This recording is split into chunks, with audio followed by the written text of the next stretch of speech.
violence du silence, d'après des histoires vraies. Film produit par l'association Femmes pour le dire, Femmes pour agir, FDFA. Chantal, avec la voix de Michel Perrault, interprète en LSF Shirley Tong-On. Une jeune femme traduit en langue des signes la voix de Chantal dans différentes pièces d'une maison. Je m'appelle Chantal. J'ai 50 ans. Je suis sourde. J'entends très mal. L'intérieur de ma tête bourdonne de mots malfaisants. Sourdingue, folle, tu le fais exprès. Tu n'entends que ce que tu veux. Mes enfants se moquent de moi. Mon mari me bat. Pourtant, j'ai toujours voulu travailler. Quand je rentre le soir, mon mari me dit « Te voilà la sourde !» et une gifle tombe, puis deux. Je ne comprends pas ce qui m'arrive. Je fais le ménage, la cuisine, je m'occupe de tout en plus de mon travail.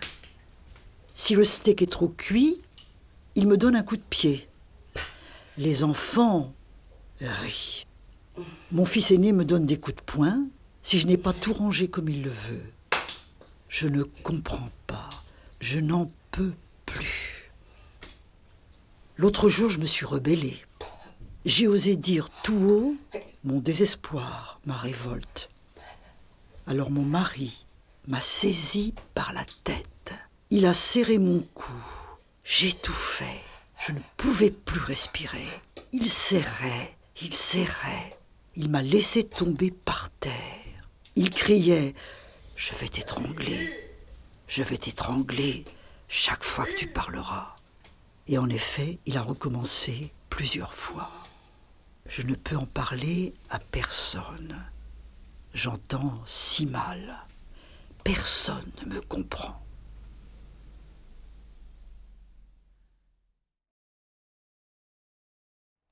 Cécile, avec la voix de Françoise Laborde. Une femme perdant la vue, dans un fauteuil roulant, est poussée brutalement par un homme. Je m'appelle Cécile, j'ai 30 ans. Je me suis mariée il y a 2 ans avec Nicolas. Je perdais déjà la vue progressivement. Et puis, on m'a diagnostiqué une myopathie. Elle a eu une évolution rapide et très vite, je me suis retrouvée en fauteuil. C'était compliqué de gérer cette nouvelle façon de se déplacer et surtout d'accepter ce double handicap. Je comptais sur Nicolas pour m'aider, mais lui, il a changé. Je pense qu'il n'a pas supporté ce nouvel handicap. D'abord distant, il est rapidement devenu odieux, violent, pervers. Sauf quand il y avait des gens autour de nous. Alors, il redevenait gentil, comme avant. Notre quotidien est très vite devenu invivable. Les disputes éclataient pour un rien. Il me harcelait, il hurlait sans cesse. Dans l'appartement, quand j'étais dans mon fauteuil, il me faisait tourner à toute vitesse et me lancer contre les murs. J'essayais de le retenir, mais il était plus fort. Et ça le faisait beaucoup rire. Il m'a battue, souvent. Il inventait des jeux quand nous étions à l'extérieur qui m'humiliaient. Par exemple, il a renversé plus d'une fois son coca sur mes cheveux. Il partait en rigolant, me laissant seule dans la rue, trempée, désemparée, en pleurs. Autre exemple, dans une rue en pente, il attrapait mon fauteuil et le lançait dans la descente. Je hurlais de peur. Ou encore, quand je voulais rentrer à la maison, il prenait mes clés et les jetait au loin ou les accrochait en hauteur. Impossible pour moi de les attraper. Aujourd'hui, je voudrais divorcer. Mais je pense que je ne peux pas.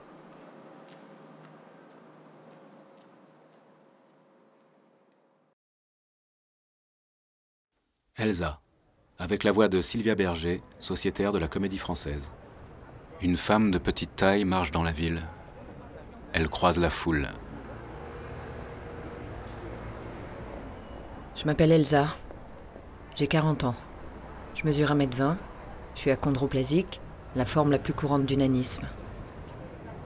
Les transports en commun sont pour moi mon pire calvaire. Entre les infrastructures obsolètes, non adaptées à ma petite taille en particulier et au handicap en général, la connerie, l'égoïsme et l'incivilité des gens, la violence est permanente. Dans le métro, personne ne me voit. J'existe pas, je suis invisible. Je suis bousculée, piétinée, sans compter les coups de coude, les coups de pied, les coups de sac à dos. Et même si je manifeste, si je crie, si je râle, tout le monde s'en fout. J'étouffe, je suffoque. Aux heures de pointe, je suis écrasée, aplatie, la figure coincée contre la porte qui s'ouvre et se ferme à chaque station. Le tout dans la plus totale indifférence. J'ai mal. Un jour, sur le quai du métro, un grand mec baraqué m'a saisi sous les bras, m'a soulevé de terre puis jeté en l'air. Il riait fort. Personne n'a bougé. J'étais terrifiée. Il a jeté une naine en l'air comme lors des séances de lancer de nains. Je suis restée tétanisée sur le quai. L'agression au quotidien, c'est ça. C'est l'indifférence des gens face aux personnes handicapées ou en position de faiblesse. Tout me rappelle à chaque fois que non, définitivement, je ne suis pas comme les autres.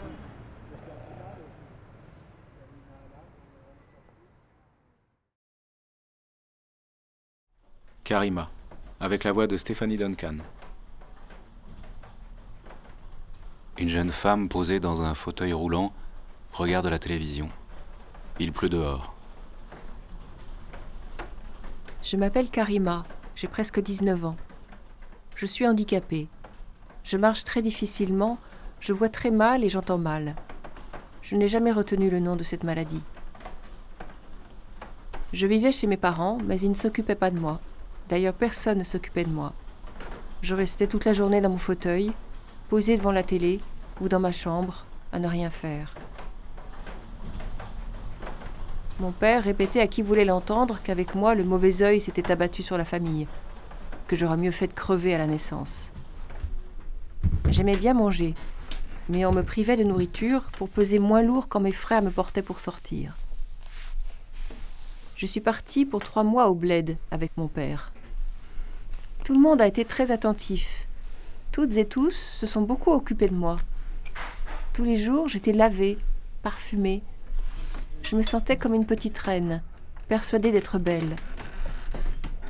La contrepartie, tous les jours, les hommes de la famille, cousins, neveux, oncles, frères, me faisaient l'amour, comme ils disaient.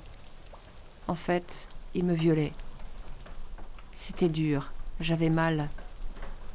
On a appris aux plus jeunes comment faire. J'ai beaucoup pleuré. Je n'avais plus la sensation d'exister. Mais je devais faire semblant. Semblant d'avoir du plaisir. Semblant d'aimer ça. Même si c'était dur. Même si ça faisait mal. Sinon, il m'injuriait. Salope. Connasse. Me giflait.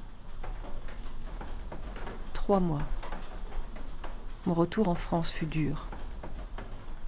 Aujourd'hui, j'ai envie de mourir.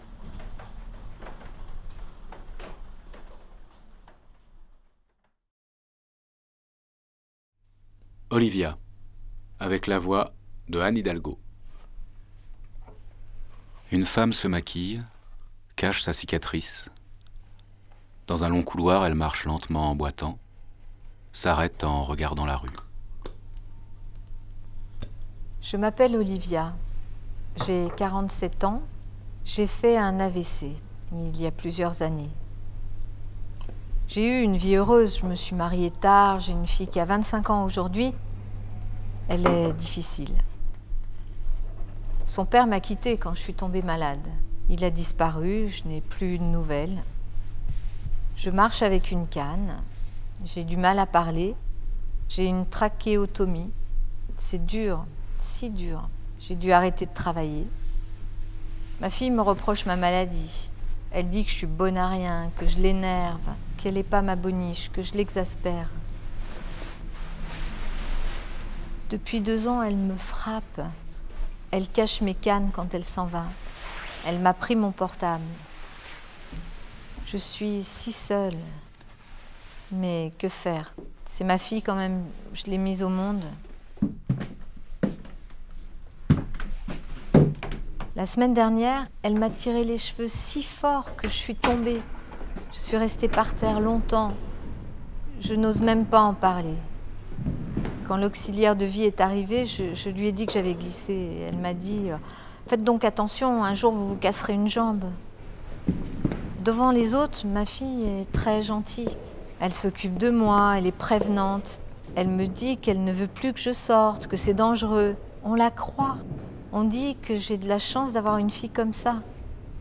Et l'autre jour, pour se venger, elle a mis sa main sur mon tube de trachéotomie. Je ne pouvais plus respirer, j'étouffais. Ses yeux m'ont fait peur et elle m'a dit « Quand est-ce que tu vas crever et me laisser vivre ?» Le handicap, ça rend fou les autres.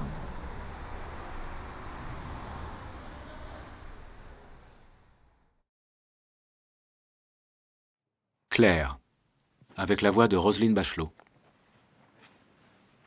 Dans la rue, une canne, une femme aveugle. Chez elle, du bout des doigts, elle cherche, elle trouve sa canne, elle sort à nouveau. Je m'appelle Claire, j'ai 42 ans, je suis aveugle. Je viens de me marier, je n'y croyais pas. Il m'a épousée malgré ma cécité.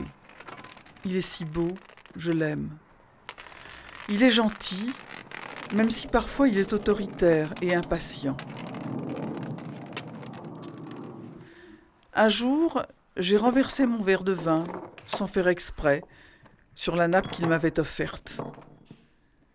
Il est devenu fou furieux et m'a giflé. « Fais attention, salope !» C'est ma faute. Je suis aveugle. Je l'exaspère. Il s'est mis à me gifler chaque soir en rentrant du travail, de plus en plus fort. Cela t'apprendra à ne pas y voir. J'ai répondu que ce n'était pas ma faute. Alors il s'est déchaîné. Maintenant, il me donne une quinzaine de gifles par jour. Il faut que je le trouve dans l'appartement, que je lui embrasse les pieds. Il veut que je sois soumise. Je ne comprends rien, je l'aime. Ces gifles, chaque soir, je m'y prépare, c'est devenu un rituel. Quand nous allons au restaurant, il est tellement tendre, il me dorlote. Je cache mes bleus sous un foulard. Mes collègues m'ont posé des questions. Je leur ai répondu « Vous savez bien que je suis aveugle. Je me cogne. Je ne fais pas assez attention. »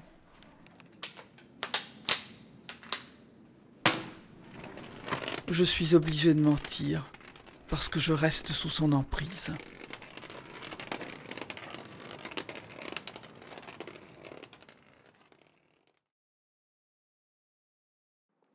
Anne, avec la voix de Nicole Croisille. Une jeune femme trisomique entre chez elle, met une jolie robe et des bijoux. Elle regarde par la fenêtre. Je m'appelle Anne. J'ai 20 ans et je suis triso. Ou disons idiote, ou encore face de singe, baveuse. Et pourtant, j'ai 20 ans et j'aime rire, manger et me promener comme toutes les filles de mon âge. Je suis française et j'aime Shérif. Il m'aime. Enfin, il m'aimait.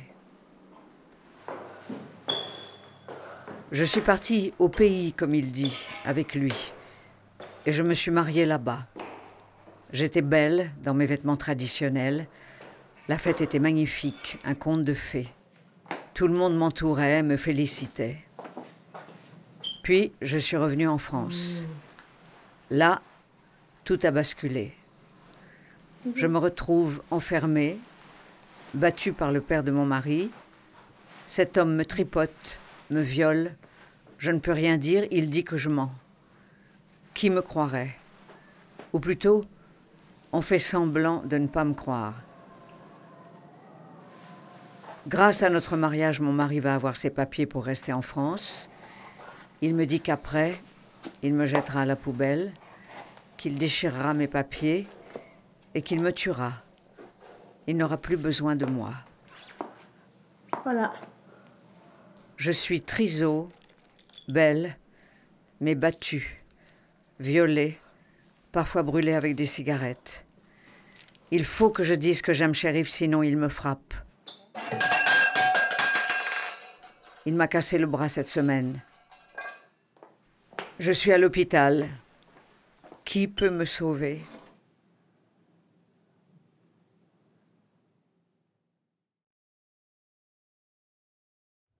Solange, avec la voix de Roselyne Bachelot. Dans une chambre, une femme sans main ni jambes se redresse dans son lit. Elle s'assoit avec difficulté dans son fauteuil électrique. Elle le déplace et sort de la pièce.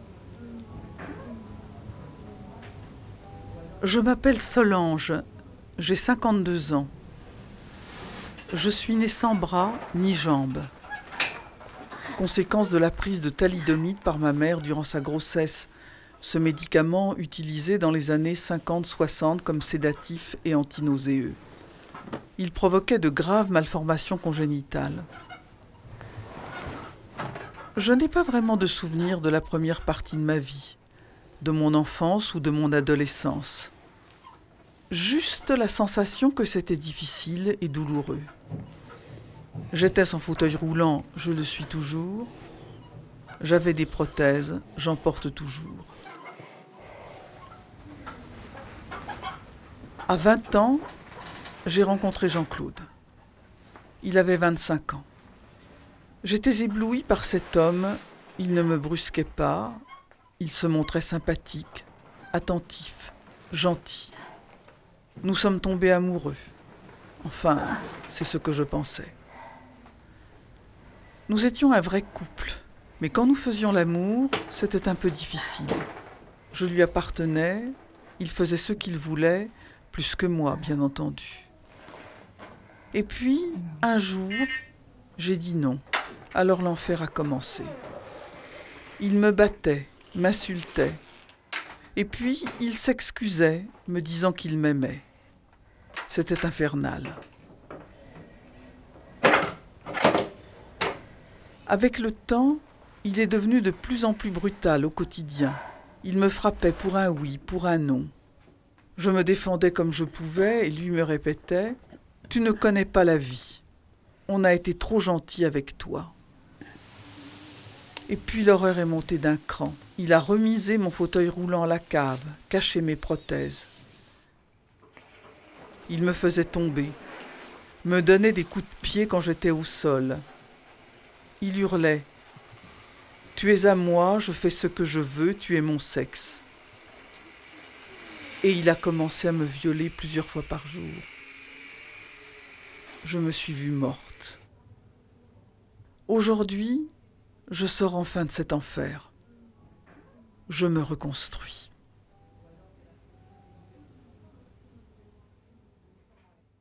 Écoute violence femme handicapée. 01 40 47 06 06. Ce film a été réalisé grâce au soutien financier de la MNH. Réalisation Catherine Cabrol, images Virginie Pichot, montage Pierre Friaucourt, voix audio description Pierre Yesler, mixage Teddy Deguis. Maudie Piot, présidente de l'association Femmes pour le dire, Femmes pour agir FDFA, remercie chaleureusement les personnalités qui ont accepté de prêter leur voix. Mesdames Roselyne Bachelot, femme politique et ancienne ministre, Sylvia Berger, sociétaire de la Comédie Française, Nicole Croisille, chanteuse solidaire, Stéphanie Duncan, journaliste, Anne Hidalgo, maire de Paris, Françoise Laborde, journaliste et écrivaine, Michel Perrault, historienne. Merci à toutes celles et ceux qui ont permis la réalisation des Violences du silence, et notamment le Centre Hubertine Auclair, Centre francilien de ressources pour l'égalité femmes-hommes, pour son accompagnement.